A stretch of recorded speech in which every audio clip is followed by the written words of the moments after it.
आमाको सेक पछाडि मेरी कान्छीको आमा भने पनि, बाबु भने पनि, दाई भने पनि म एउटै त छु नि काई साहब। तेरो कुरा सुन्दा चाहिँ मेरो पनि समस्या समाधान होला जस्तो छ। त के भन्छस्? मैले अलि कुरा बुझिन हजुर। कुरा सिधै छ। तँलाई ज्वाइँको खोजी, मलाई बुहारीको खोजी, अरू के चाहियो भन् त? काई साहब, मेरो छोरो पनि चान्चुने छैन, खाइ लाग्दो छ। बिहे गर्ने बित्तिकै कोरिया जाँदैछ। यति वर्षमा टन्न गाँठ कमाएर फर्कन्छ। तेरी बहिनीलाई त पुतली जस्तै झ्यालमा सजाएर पाल्न सक्छ। यदि त राजी छस् भने पण्डितजीलाई भनेर यिनीहरूको लगन गाँठो कस्ने व्यवस्था मिलाइहाल्छु। काई साहब, हजुरहरूको खानदानसँग मैले सम्बन्ध जोड्न पाउनु भनेको मेरो लागि भाग्यको कुरो हो काई साहब। कहाँ हजुरहरू, कहाँ म। त्यही पनि काई साहब, उमेर पुगेकी बहिनी चाहिँ सिर्फ एकचोटि बहिनीलाई सोध्छु काई साहब। उमानी भने काई साहब म तयार छु काई साहब, म तयार छु।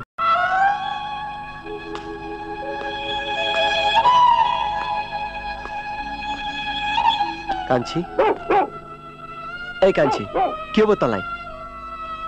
दाई, जसले माग्न आउँछ मेरो उसैसँग बिहे गरिदिन्छौ। म त्यति सस्ती छु दाई। ए कान्छी, मैले त्यत्तिकै तेरो बिहे गरिदिन लागेको होइन। हेर कान्छी, तँलाई विशालले राम्ररी पाल्छ। विदेश गएर त्यो फर्किँदै फर्केन भने नि तिमी के गर्छौ? फेरि मलाई यो घरमा ल्याएर पाल्छौ? धत लाटी, यस्तो कुरा पनि गर्छन्? बरु म यत्तिकै बिहे नगरी बस्छु दाई, तर मलाई यो घरबाट ननिकाल। त कस्तो कुरा बुझ्दिनस् कान्छी? उमेर पुगेपछि बिहे गर्नुपर्छ। बहिनी, म तेरो दाइ मात्र होइन, बाबु आमा जे भने पनि सबै थोक मै हुँ। बहिनी, तेरो बारेमा भलो कुभलो मैले सोचेको छु। नाइ नभन्दे बहिनी। तिमीले मलाई एक वचन पनि गाली गरेको छैनौ दाइ। म अर्काको झर्को फर्को सुन्न, पढाइ गरी जान्न। त्यसो भए के गर्छस् त?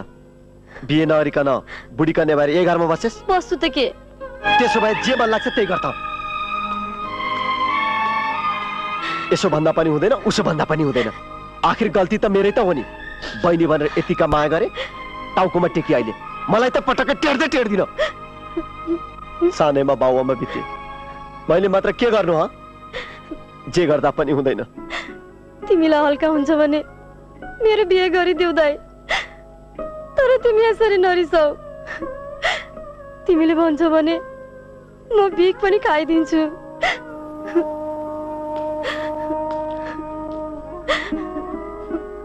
कति चाँडै रोइहाल्नु पर्छ यसलाई। म तँलाई भिख दिउँला त च्याउसी। अब त हेर कान्छी, तैँले घरसम्म गर्नुपर्छ। अनि बुझिस, सधैँभरि म सपनामा तेरो छोराले मात्र मेरो ढाडमा पिसा फेरेको देख्छु नानी।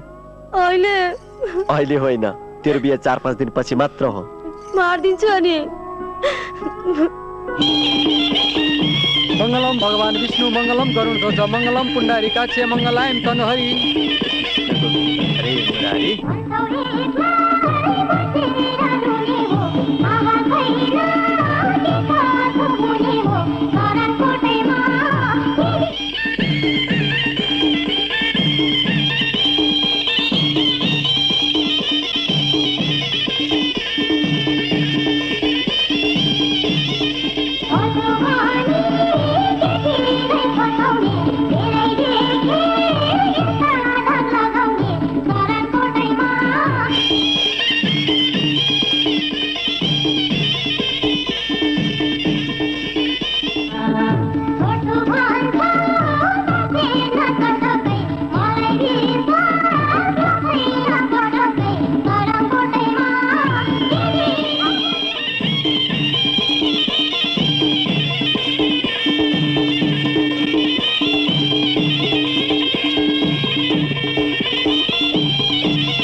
भाग्यमानी भएस्।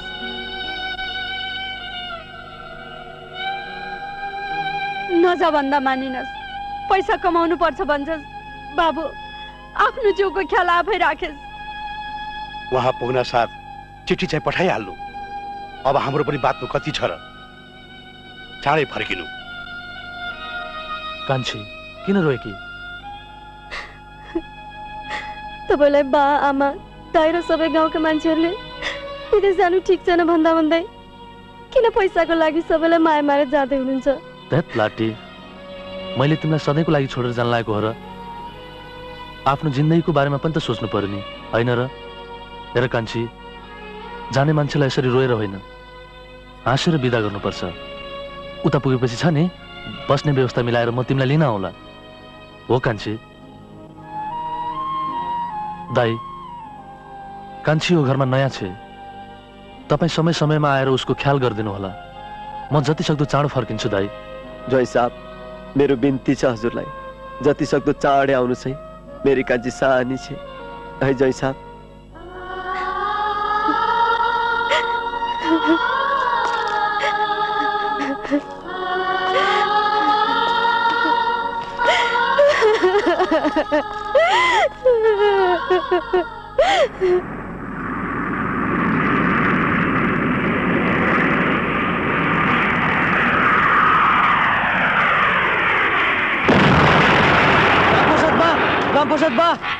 रामप्रसाद बा,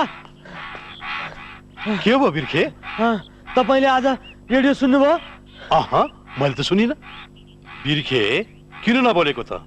के भयो भन्न, किन नबोलेको त? रामप्रसाद बा, के भयो भन्न। हाम्रो विशाल दाई कस्तो लाठो रहेछ।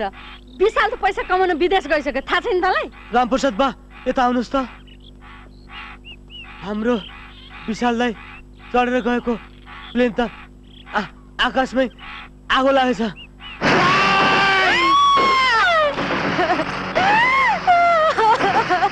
हाम्रो छोरो विशाल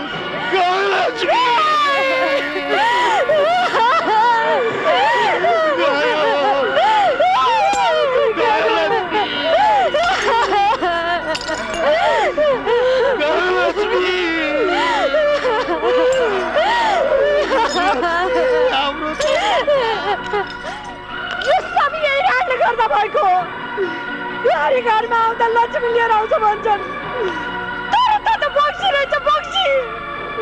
तैँले मेरो छोरालाई ठोकिस्, अब मलाई पनि ठोक। अरे छिनी